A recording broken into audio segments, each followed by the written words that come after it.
రాజ్యాంగం ప్రసాదించినటువంటి హక్కులు ఉన్నాయో వాటన్నింటినీ రోజు రోజుకు దూరం చేసేటువంటి ఒక దుర్మార్గమైన ప్రయత్నానికి తెగబడుతున్నటువంటి పరిస్థితి ఉంది. ఎందుకంటే మనమందరం మొన్న చూసాం, లేబర్ కోర్టులను తీసుకొని వచ్చారు.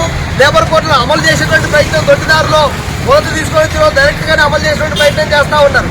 అయితే మేము కోరుతున్నది ఏమంటే, ఈ దేశంలో ఉండేటువంటి ప్రజానీకానికి అందరికీ బతికేటువంటి హక్కు కావాలని చెప్పేసి, పని కావాలని చెప్పేసి, పని గంటలు తగ్గాలని చెప్పేసి ఏదైతే డాక్టర్ బాబాసాహెబ్ అంబేద్కర్ గారు కోరుకొని రాజ్యాంగంలో దాన్ని పొందుపరిచారో ఆ హక్కులన్నింటినీ సంపూర్ణంగా తీసేసేటువంటి ప్రయత్నం ఈ దేశంలో అధికారంలో ఉన్నటువంటి ప్రభుత్వం చేస్తూ ఉంది.